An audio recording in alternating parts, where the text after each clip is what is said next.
کہ ہمیں کسی غیر گھرانے میں پیدا فرماتا، لیکن یہ بل مانگے دولت جو ہمیں عطا ہوئی ہے اس کی قدر تب ہمیں ہوگی جب یہ دنیا کی آنکھ بند ہوگی اور آخرت والی آنکھ کل محشر کے میدان میں کھلے گی، تو انسان کو قدر ہوگی کہ اللہ رب العزت نے کتنا بڑا انعام ہمارے ساتھ کیا تھا کہ ہمیں اللہ رب العزت نے بل مانگے ایمان جیسی دولت سے نوازا تھا۔ کتنی قدر ہے اس کی۔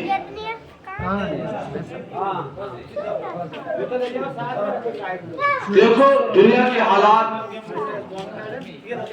حالات ہمیں بار بار باخبر کر رہے ہیں۔ اللہ رب العزت اگر کام لینے پر آتے ہیں تو اللہ رب العزت اس دین اسلام کی حفاظت کے لیے ہرگز نہ ہمارے نوجوانی کے محتاج، نہ ہمارے مال دولت کے محتاج، نہ ہمارے اصحاب کے محتاج۔ اللہ رب العزت جب خدمت لینے پر آتے ہیں، جب کام لینے پر آتے ہیں تو اللہ رب العزت اپنے خانہ کعبہ کی جو حفاظت فرماتے ہیں وہ پرندوں سے فرماتے ہیں۔ دنیا کے حالات کو ہم دیکھ رہے ہیں کہ دنیا نے دین اسلام کو سمجھا اور اپنے دنیائی نظام کو درست کیا۔ دنیا چاند پر پہنچی دین اسلام کو پڑھ کر۔ دنیا نے ترقی کی دین اسلام کو پڑھ کر سمجھ کر۔ ذرا پھر اس اسلام والے پر جس کو بل مانگے اللہ رب العزت نے اس نعمت سے نوازا تھا۔ حضرات صحابہ کرام کی زندگی کو ہم نے نہیں پڑھا، حضرات صحابہ کرام کی حالات کو ہم نے نہیں پڑھا، حضرات صحابہ کرام کی سیرت کو ہم نے نہیں پڑھا، اس لیے پل پل کی جو ٹھوکریں ہم کھا رہے ہیں کہ حضرات صحابہ کرام کی زندگی ہمارے سامنے نہیں ہے۔ اگر ان کی قربانیاں، ان کی مالی حالات، ان کی اخلاقیات ہماری زندگی کے سامنے ہوتی تو ہم ہرگز پریشان نہیں ہوتے۔ وہ انہیں 3 دن بھوکا رہ کر بھی دین اسلام کی خدمت کی ہے۔ اللہ رب العزت نے ہمیں ان حالات سے، ہمیں اس سے سابقہ نہیں کروایا ہے۔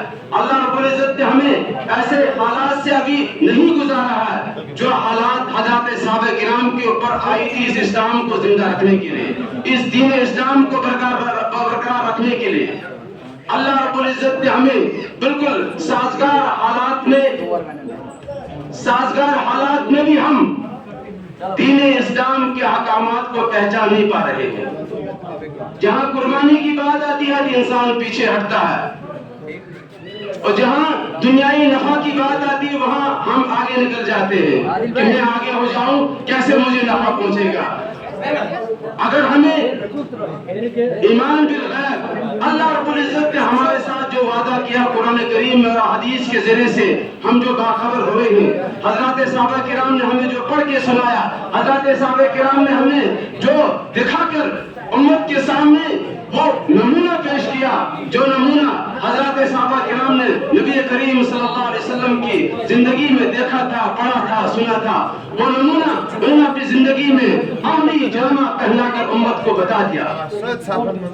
اب کوئی ایسی جماعت نہیں آئے گی، اب کوئی ایسی ٹیم نہیں آئے گی جو جماعت آسمان